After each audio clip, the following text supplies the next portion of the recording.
Salam, hər vaxtınız xeyirli olsun. Səfiyyənin mətbəxinə xoş gəlmisiniz. Bugün sizlərlə uşaqlarınızın bəyənərək yeyəcəyi müxtəlif içliklərlə hazırlaya biləcəyiniz ən asan peçenyanı necə hazırladığımı bölüşmək istəyirəm. Bunun üçün öncə qabımıza 3 ədəd otaq temperaturunda yumurtanı əlavə edib, üzərinə 1 stəkandan 1 barmaq əksik şəkər tozunu əlavə edirəm və 1 çimdik duz, 1 bağlama şəkərli vanilin əlavə edib, ərzaqlarımızı yaxşıca qarışana qədər qarışdırırıq. Yumurta və şəkər həm həcmcə biraz artmalı, həm də videoda gördüyünüz qaydada rəngi biraz ağarmalıdır. Artıq bu halı aldıqdan sonra mikserə ehtiyacımız yoxdur. İndi üzərinə 1 stəkandan 1 barmaq əksik duru yağ, mən qarğıdalı yağı əlavə etdim. Əlavə edib qarışımı tam həll qarışana qədər qarışdırırıq. Baxın, bu cür belə bir axıcı xəmirimiz alınır və indi üzərinə 1 stəkan qarğıdalı nişastası əlavə edib təkrar qarışdırırıq. Qarğıdalı nişastası bu peçenyaları çox ovulan, yəni yumşaq, oxalanan, ağızda əriyən hal almağına görədir.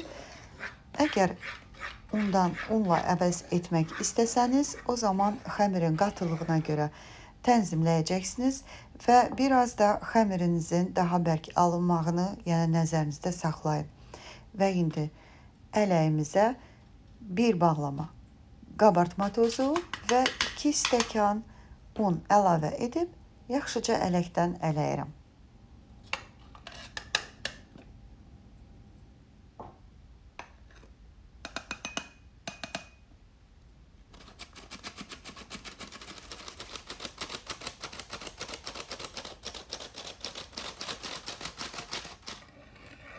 Xəmiri biraz çırpma teli ilə qarışdırdıqdan sonra, yəni xəmir bərkidikcə qarışdırmaq daha çətinləşdiyinə görə artıq çırpıcını bir kənara qoyuram və 1 qaşıq və yaxud mənim kimi bir spatuladan istifadə edərək xəmirimizi qarışdırırıq. Gördüyünüz kimi çox yumşaq, yapışqan xəmirdir. Biz yenə un əlavə edəcəyik. Unu mütləq hissə əlavə edirik. Xəmirə bəzən 4 stəkan, ancaq bu dəfə məndə 4 stəkan yarım un getdi. Ona görə siz də mütləq hissə əlavə edin.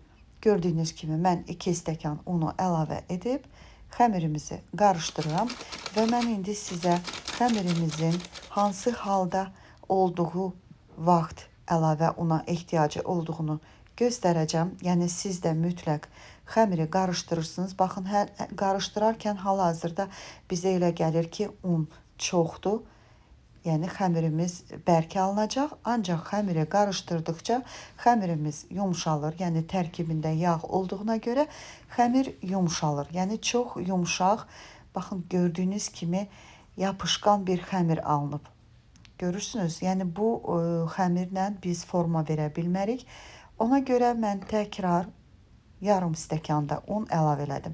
Deməli, unun miqdarının dəyişməyi adətən yumurtanın iriliyindən, ölçüsündən, yəni asılı olaraq dəyişə bilər. Ona görə xanımlar mütləq hissə əlavə edib xəmirimizi yoğuraq. Mən artıq xəmirimizi yoğurdum.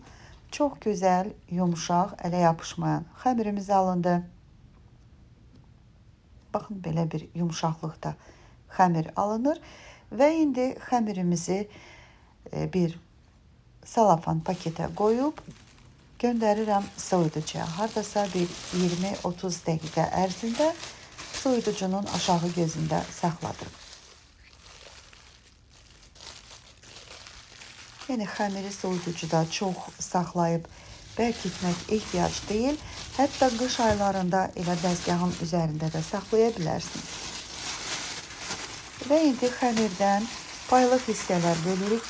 Mən 35 qramlıq kündələr etdim. Yəni ölçü olaraq qozdan biraz daha iri kündələr, yəni tərəzisi olmayan xanımlar qozun ölçüsündən biraz iri kündələr tuturuq. Ancaq məndə tərəzi olduğuna görə tərəzidən istifadə edərək kündələrimizi 35 qramdan tuturam. Yəni burada ölçünün dəqiq olmağı peçenyaları bir-birinə yapışdırarkən, yəni üst-üstə qoyduğumuz zaman ölçülərin uyğun olmağına görədir. Mən bu dəfə peçenyaların hamısını ağ rəngdə hazırladım. Ancaq şokoladlı, yəni tünd rəngli, kakaolu hazırlamaq istəyənlər unun miqdarından 1-2 xörək qaşığı azaldıb, kakaonu əlavə edib, o şəkildə xəmirinizi yoğurursunuz və 2 rəngli hazırlaya bilərsiniz. Mən artıq kündələrin hamısını tutdum və indi qeyd edim ki, kündələri mütləq bu cür salafan paketin altında saxlayırıq ki, qurumasın. Və kündələrimizə videoda göstərdiyim qaydada bu cür uzunsov boru ölçüsü, boru formasında forma verirəm, yəni lülə formasında. Deməli, hardasa uzunluq 4-5 santimetr qədərdir. Yəni bunu öz zövqünüzə görə istər bu cür uzunsov, istər yumru halda kündə eləyib, yəni kündələrinizi əlinizin, ovcunuzun içində yumrulayaraq peçenyalarınızı, yəni mənim kimi oval formada yox, yumru formada da hazırlaya bilərsiniz.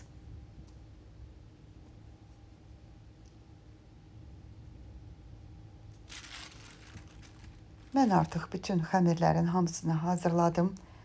Gördüyünüz kimi mütləq salafan paketin altında saxlayırıq və artıq indi keçib forma verməliyik peçenyalarımıza. Buna görə mən çay qaşığı ilə qarğıdalı nişastasını bu cür təzgahın üzərinə əlavə edirəm və xəmirdən bir-bir götürüb mən belə bir dəmir vasitəsilə forma verdim.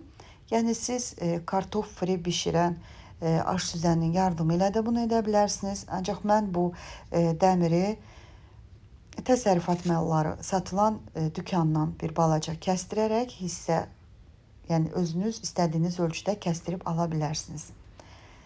Və gördüyünüz kimi dəmiri nişastaya batıraraq xəmirin üzərindən basıb yüngülvari formanı verirəm. Bir daha qeyd edirəm, arzu edənlər, mənim kimi uzunsov formada arzu edənlər sadəcə yumru kündəni tutub üzərindən basaraq formanı verə bilərsiniz. Əgər xəmirdə bir balaca əyilmə olarsa, əlinizlə bir balaca düzəldin. Və gördüyünüz kimi artıq xəmirlərimiz hazırdır və 170 dərəcəli sobada 15 dəqiqə alt-üst rejimdə bişirdim. Xəmirləri çox qızartmaq ehtiyac deyil, 15 dəqiqə ərzində çox gözəl bişir. Gördüyünüz kimi altı da hətta qızarmayıb. Əgər alt hissəsi qızarsa, artıq üzünə də xallar düşəcək. Yəni ona görə artıq siz öz zövqünüzə görə hazırlayın. Və mən bütün xəmirlərin hamısını soyutduqdan sonra arasına qatılaşdırılmış bişmiş zquşonka əlavə edərək, yəni ikisini üz-üzə yapışdırıram və çalışıram ki, kənar hissələrinə də bir balaca qatılaşdırılmış süddən dəysin ki, yəni əlimlə sürtürəm ki, mən rəngbərəng balaca çöplər, yəni indi görəcəksiniz videoda, şipuçkalara batırmışam. Ancaq siz bunu qozla, fıstıqla, kakos ovuntusu ilə, yəni istədiyinizlə əvəz edə bilərsiniz. Yəni həqiqətən çox ləzzətli, az ərzaqla uşaqlarınızın bəyənəcəyi ləzzətli peçenyalar alınacaq. Siz də eyni qaydada hazırlayın, əminəm ki, çox bəyənəcəksiniz. Məndən bu qədər. Siz isə mənə dəstək olmağı, şərhlərdə fikirlərinizi yazmağı, videonu bəyənirsinizsə, bəyən düyməsinə basmağı və kanalıma abunə olaraq mənə dəstək olmağı unutmayın. Bu sizin üçün asan, mənim üçünsə çox dəyərlidir. Sağ olun, Allah'a əmanət olun. Gələn videolarımda görüşənədək.